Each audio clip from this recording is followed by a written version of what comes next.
You're doing the work, you're showing up, and you've got that big campaign coming up. And you think, this is going to be the time my board finally steps up and helps me fundraise.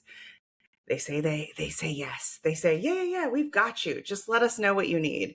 And then when it comes to crunch time, they're gone. Crickets, nothing. If you're like so many other nonprofit fundraisers and executives, you've been in this same loop again and again and again. And that's what we're going to dig into today is what's actually keeping them from taking that action and what are those small changes you can make to engage your board. Now, this episode was inspired by a TikTok series that I did recently where I actually did 10 days of 10 reasons why your board isn't helping you fundraise and what to do instead. And that idea just kind of dropped in where it's a common thread that I'm seeing a lot lately, hearing a lot lately from nonprofits where, you know, they've got great board members or they've got well-meaning board members and they've got a big revenue goal they want to hit, a big campaign coming up. And there's a disconnect happening. There is a disconnect happening between the staff side and the board side on engagement.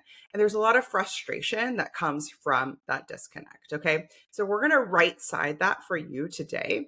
And this is really something that if you want to do this work deeper, I highly recommend joining one of my programs. Inside the Sprint method, that's where you're going to learn the skill of community fundraising. If you have not mastered that skill and you are an earlier stage nonprofit, I highly recommend joining that program. Inside the Purpose and Profit Club, that is my group coaching program that is much more like a growth accelerator. We go into this even deeper where we are engaging boards to fundraise. We are engaging boards to be part of your social street team. Okay, so let's dig into today's list. Let's start with reason number one why your board isn't helping you fundraise. This is a big one. So even for the C-suite executive, even for the big player in your community, they don't know how. They don't know how. Even the most seasoned lawyer, even the most seasoned financial expert, right? These big titles, anesthesiologist, doctor, just because they have an expertise somewhere does not mean they are an expertise everywhere, right? If I took my most favorite pediatrician and I said, I'm going to need you to raise $1 million for this organization, she would be shaking in her boots. That is not her zone of genius. That is not her expertise. And so when we meet people with a mismatch and you're assuming they'll be good at this because they are excellent in their career, there's the mismatch. There's the disconnect. And then they're not speaking up and saying, actually, how do I do that? Actually, I feel like if I do that, I'm just going to be like bugging my friends and my family, and that feels terrible. And even though I am the executive of this huge firm, that idea of offending my friends and family is scary. Okay. So, step one, realize that that's what's going on in the background. That's the resistance. Okay. And don't just assume because somebody has a high level career, they're very, very successful, that that's going to translate into fundraising. Okay. So what you need to do there is reframe it. Fundraising is about inviting someone into purpose. It's about alignment, not arm twisting. So we teach board members how to confidently connect their story to the mission, and then the ask flows from there. Reason number two, they think fundraising equals begging. Now, it's actually not their fault they think this because they've probably been on the receiving end of some bad fundraising, right? They probably had that experience that was a turnoff for them. So this internal narrative shuts down a ton of participation because they're thinking, oh, that one time that person would not leave me alone. That one time that organization would not stop calling me, right? They're thinking of that. And it shuts down a lot of participation. They picture it being awkward, needy, transactional. They imagine themselves pestering people instead of inspiring them. So we have to flip that for them. And I would call it out. Hey, you might think that I'm asking you to do this. I'm not. It's actually this over here. So we need to shift the mindset to offering, showing your board examples of donor joy. When was the last time you did that? Letting them read an email from a donor that said, thank you for letting me be a part of this. It's not about guilt. It's not about begging. It's about generosity.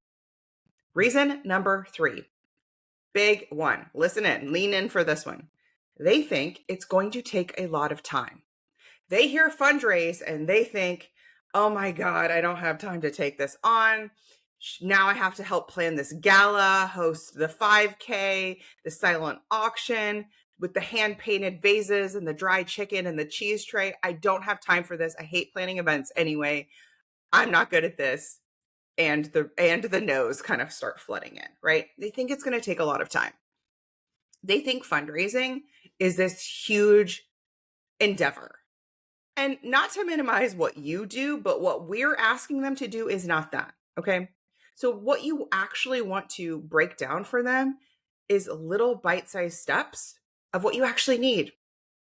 And here's what I mean: share this link with 3 friends.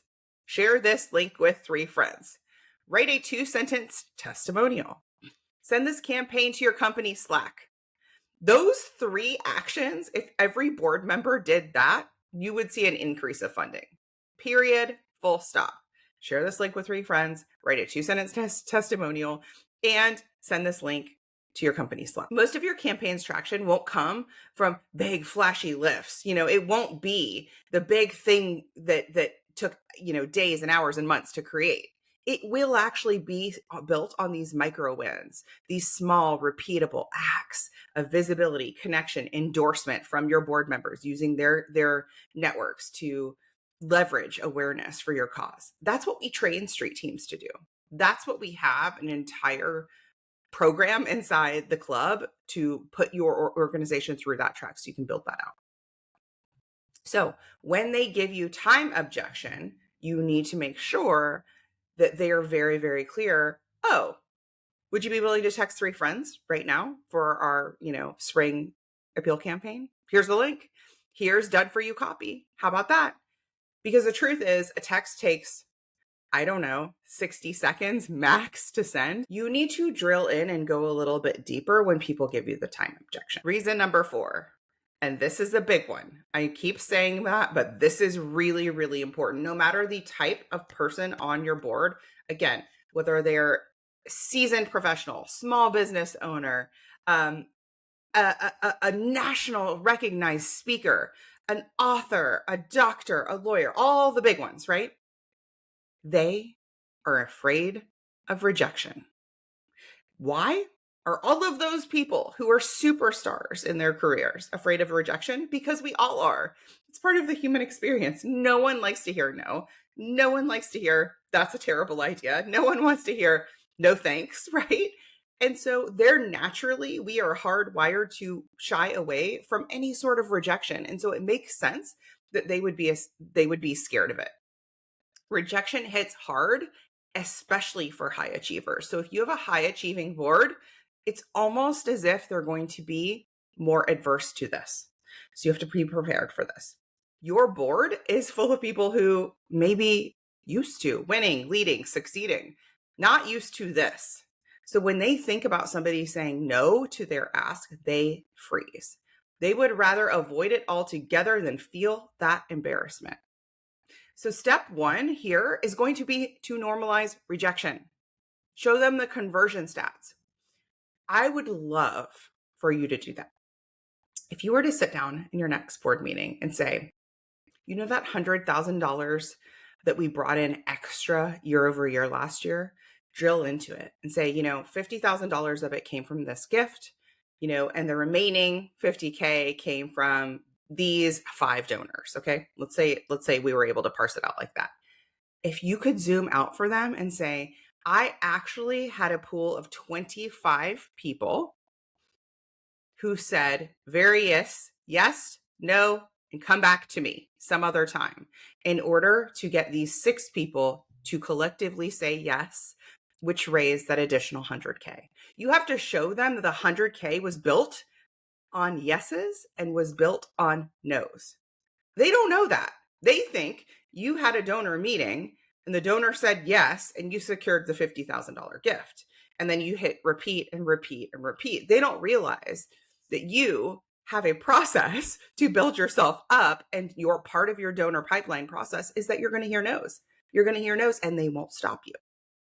So you have to model that for them, showing them the conversion stats, letting them know this isn't about 100% yes, it's about momentum.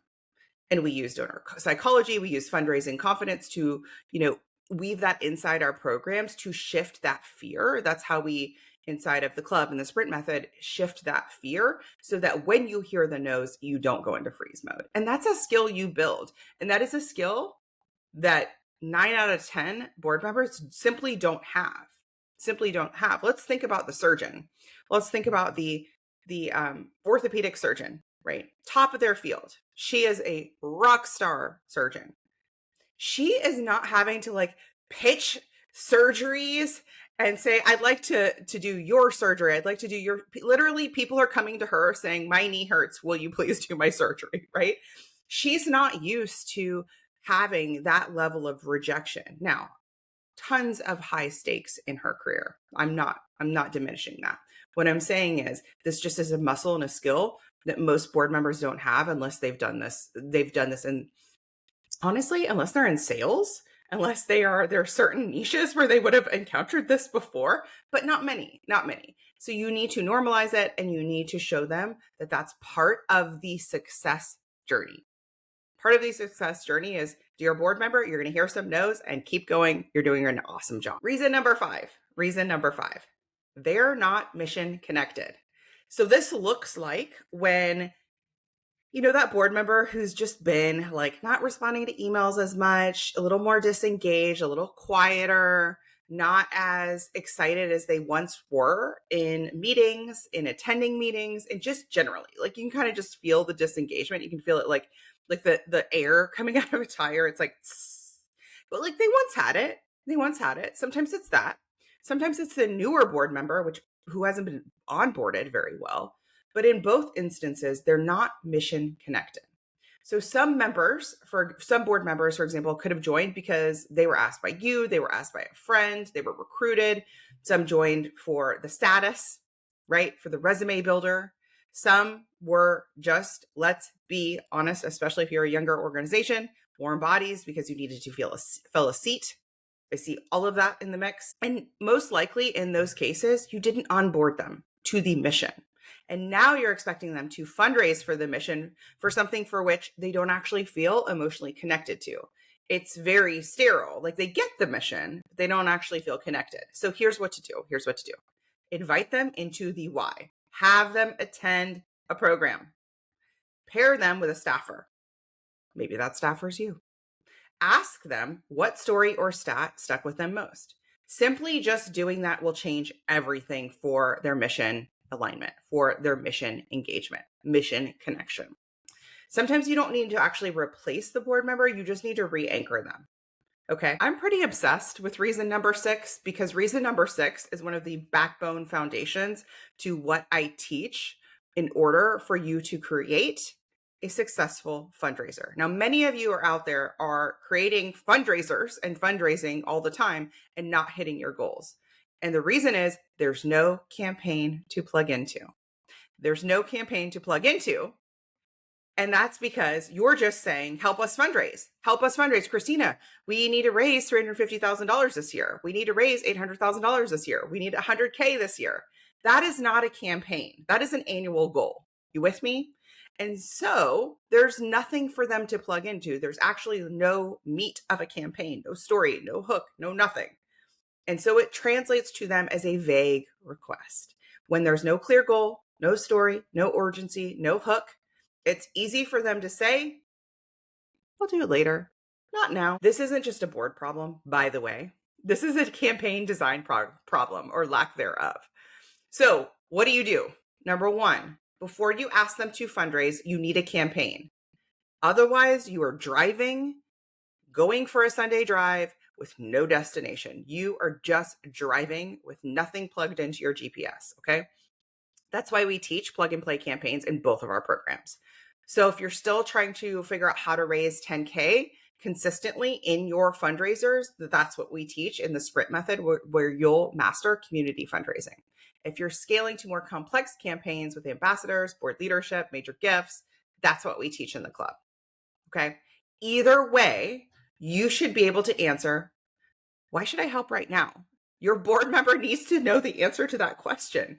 And bonus, so do your potential donors, donor prospects. Okay. So they need to plug into a campaign. Reason number 7, maybe a little spicy, but you need to hear it. You're playing the wrong role.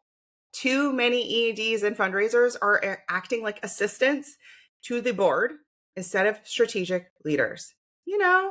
You're tiptoeing around them, you're waiting for permission, you're accepting, let's just revisit this as an okay thing to say when you have that big goal and that program with a wait list of 152 people and you're accepting, let's just revisit this next meeting. No, because you're afraid of being too pushy and they sense that. So they won't take fundraising seriously because you're not owning it. You're not holding them accountable. So what to do here is to shift the power dynamic. And this doesn't happen overnight. This happens in steps. I want you to think about like turning around a ship, right? It's not like you turning in the middle of traffic, right? In a car. Turning around a ship takes a little bit longer. And that's what this is when you're shifting the power dynamic. So step 1 is to stop positioning yourself as the please help me staffer. You are the fundraising leader. Your board should be taking your direction, not the other way around. And this is a sidebar, but this is worth noting. When you're in that meeting and you have that board member who out of the blue, not on the agenda, not relevant to the fundraising campaign you've got planned and just told them about, says, you know what we should do? My friend Brad just told me about this gala his friend attended and they raised $1 bajillion and we should plan a gala. And instead of saying, oh, that's interesting. Yeah. And then having a 30-minute discussion about a gala that is not in your strategic plan, that is not in your agenda, and that is not in line with your current budget or goals, you need to say, interesting, noted. I'm going to bring us back to this campaign that we have coming up in July. And that's what we're going to talk about. And you bring them right back. You bring them right back. That's the energy. It's not rude, but it is holding them exactly to the purpose and the goal of that meeting, that campaign, that goal, that you're in charge of bringing and kind of herding them towards. Okay. Reason number 8, they're stuck in the past. Listen, they want the gala. They want the golf outing. They think direct mail is the best thing ever. And you're over here holding, waving, trying to show them faster, frictionless ways to raise serious money. And it's a disconnect, right? And they keep bringing you back to the good old days, or they bring you back to what worked 25 years ago. Now, I'm not anti-gala. I'm not anti-golf outing. I'm not anti-direct mail. I am anti-all slow fundraising. And all of those are slow, time heavy, and very cost heavy. Okay. And so when your fundraising strategy doesn't include campaigns that are low cost, low time, it's a problem. It's a problem. So here's what you need to do. You have to lead a culture shift. Don't show them how donor behavior has changed. Donors are consumers. Consumers are donors. We are the Amazon generation, like it or not. We order something at 8 p.m. Many of us get that thing by noon the next day. Okay. So the golf outing isn't bad. It is the long game. It is the slow game. It is the tedious game. And it is the expensive game. We have to meet donors where they are right now. And that's what this campaign is doing. That's what you're going to show them. Okay.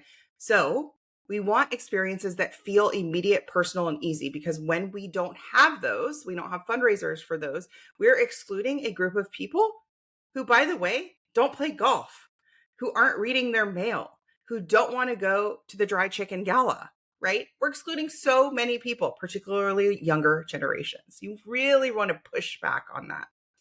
The gala isn't wrong, but it's not the only way. And it excludes 80% of the people who want to help now, but will never attend the black tie event. So we really need to rethink it. And ultimately, you're the boss applesauce. And it's love that you love the gala. It's not in the plan this year. So here's what we're doing, and here's where we need your help. Here's the campaign. And then you get them excited for the campaign. Speaking of which, speaking of getting them excited for the campaign, reason number 9. This may be a little bit of an ouch. They don't see you as a fundraising leader. I know that one hurts. That stings, but it's real. When they see you as just the programs person or the ops person or the comms person, the steward of stories, but not the driver of revenue, they will not prioritize fundraising for you. This is an energetic thing. This is a you stepping into your power thing. When they think they know how to fundraise better than you, but you are actually the one in the freaking CRM calling the donors, you are the one planning this incredible campaign, and they're dismissing it. It starts with you stepping into your energetic power, stepping into the leader. I know you are, letting them know. And part of this is you've probably been diminishing your successes. They need to hear about that 50K gift you just secured. They need to hear about the 30 new recurring donors you just ran an email only campaign for because you joined our course, Easy Emails for Impact, and you launched an email campaign that brought in 30 new recurring donors, right? They need to hear these things. And when you're not sharing your wins, they're not seeing you as a fundraising leader. So step one in seeing you as a fundraising leader is actually showing them. And you may say, well, that sounds really braggy. Okay, well, brag. Or you may say, well, I don't have anything to brag about. I call bullshit. You have something to brag about because you're here, you're listening, your organization is growing, there are people donating to it. So what to do? Show them your strategy. Walk them through your last campaign's ROI. Yes. Once they see your leadership and through a data and vision lens, they'll stop ignoring your fundraising calendar and start taking direction. Which weaves in beautifully to our final reason. Final reason why your board isn't helping you fundraise. And the final reason why your board isn't helping you fundraise. There's no accountability. What gets measured gets done. If there's no expectation that board members contribute, have revenue goals through giving, sharing, inviting, influencing, then most of them will do nothing. If you think back to when you were a child and you had chores to do, like unload the dishwasher, do your laundry, put away your laundry. If those chores were said to you once, and then there was no accountability from your parents to do them, I know me, I'm not doing them. Why am I doing them? I'm 7 years old. I don't want to unload the dishwasher, right? When you have that accountability, one of it's time to unload the dishwasher, clean dishes, here it is, right? You start to develop the habit. The next layer of that is reward, right? Acknowledgement. Hey, thanks for unloading the dishwasher. Now we have clean forks. Did you notice we were out of forks? Now we have clean forks. It literally is that simple, is taking that and extrapolating it out for adults. Okay. So really important to set the expectation and also to step again into your leadership, into your power of holding them accountable. And that may not be the most fun part of your job. I get it. It sucks, right? It sucks to have to hold another adult accountable who said, I will totally make those calls. I'll send those emails. It is very clear they haven't. Then it is your job to hold them accountable, creating that structure, creating that accountability, picking up the phone. This is what we help members do inside the club. We help them build these board engagement plans so that their board is set up for success, so that they can't have their board members say, well, you never ... You're like, yeah, I did. Here it is right here for you. Right. And so that you have also the inner self-confidence, the inner self-trust to say, I've got to call Joe. And you know what? It's not going to be the most fun conversation to hold Joe accountable here, but this is work worth doing. And this is part of the path of hitting our campaign goal. And Joe's not wrong. Joe's not bad. Joe's not getting a time out. But I'm going to check in with Joe and I'm going to see why he didn't do a damn thing that he said he was going to do.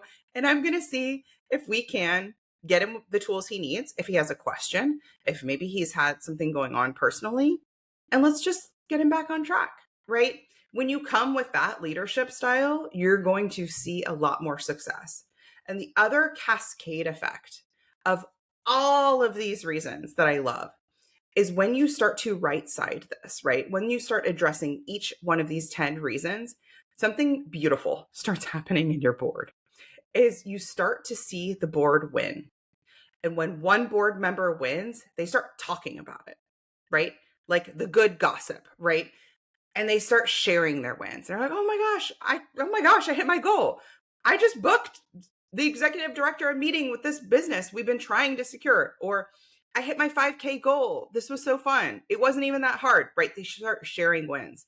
And that cascade effect is contagious among the other board members. And then we even see the disengaged board members poke their little heads up. And suddenly they're like, well, I'm going to make some calls, right? I'll help. What did Sally do? Okay, I can try that, right? And it starts to bring the best part, the heart and soul, back to the board. So if your board is disengaged, if your board is well-meaning but keeps taking you off path, if your board says yes but doesn't take any action, I want you to go through these 10 steps. Okay. I hope this was helpful. I can't wait to see you in the next episode. In the meantime, I highly recommend joining our waitlist for the club for when we open up this summer. The club is our growth accelerator. This is perfect for organizations who are really ready to scale up their funding. If you're not sure what program is right for you, you can always book a free discovery call with me to find out more. I'll see you in the next one.